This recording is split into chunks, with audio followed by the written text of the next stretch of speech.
Alright, to get started you're going to need a bunch of tomatoes. So you could do the can route, or you could peel some fresh tomatoes, or do both. If I'm doing the cans, I do about 8 cans, and I strain the moisture off of them, or some of the liquid out of them.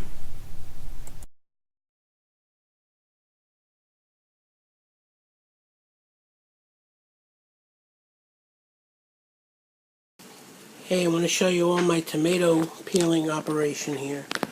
I have these Genovese Italian tomatoes. And what I typically do is I cut an X on the bottom of them and throw them in boiling water for a couple of minutes, and then I throw them into ice water here. And when you do that, the peels, the skins just peel right off. You see that? How easy they come off? Very easy way to do that. So I'm going to be peeling some of these to add to my sauce. Alright, so after you got your tomatoes, you're going to need a bunch of spices, and you can get the amounts off of my blog at www.cooking-italian-recipes.com. And of course, what would marinara sauce be without onions and garlic? So you're going to need to chop some of that up too. Alright, so one of the things we're doing here is we are sauteing some onion that we got from the CSA farm. What we're going to do is saute this, but not caramelize it. Make it translucent. And when we're done with that, we're going to saute the garlic. So first we saute up the onions, and then when they start to get translucent, we add the garlic to that onion mix, and we saute that up as well. And we're going to make real careful not to burn the garlic in the process. Saute that in olive oil. And after that's all sauteed up, I'm going to add that to a crock pot. I like to do sauce in a crock pot because it doesn't burn the tomatoes, cooks it nice and even. So I add that and maybe a little olive oil to the bottom of the crock pot. On top of that, we add the tomatoes and the wine. And after we're done with that, we sprinkle the herbs on top, and we take it from there. Alright, so there we have all of our tomatoes and everything in our crock pot here. We have some basil, oregano, thyme, a little bit of rosemary, and some burgundy wine. You can get all the amounts from my blog at www.cooking-italian-recipes.com. And you see the tomatoes I just peeled and put them on top.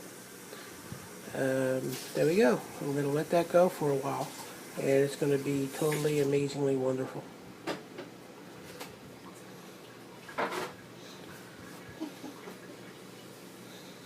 There's Mrs. Prince over there, Snickers in the background. She's the greatest. Alright, there we are.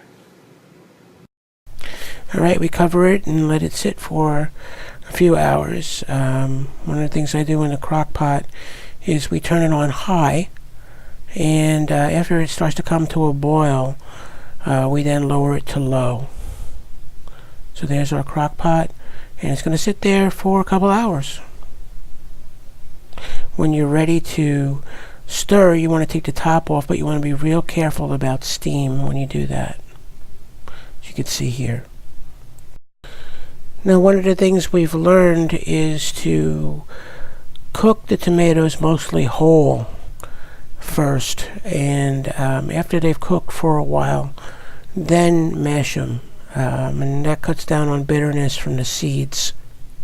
So when you take the top off and you're ready to mash it after a little bit of time, you can get yourself a potato masher. And I just use a standard potato masher like the ones shown here, and mash up all of the tomatoes after they've cooked for a while. And at this point, I'm able to put the top back on. Alright, and another thing that we do sometimes is we tear up some fresh basil and throw that on top of the sauce and stir it in. And we put the top on. Sometimes we adjust the lid so it's a little bit ajar so some of the steam could get out, and let it continue to simmer for about an hour while the sauce thickens. And that's it. That's the marinara sauce, and I hope you enjoyed watching. Give it a try. Alright everybody, thank you for watching. I really appreciate it. And if you like what you see, please subscribe to my video channel here on YouTube. And definitely check out my blogs, www.cookingitalianrecipes.com with the dashes in the middle, or my other one on winemaking, howtomakehomemade.biz. Thanks for watching, please subscribe, and have an awesome day.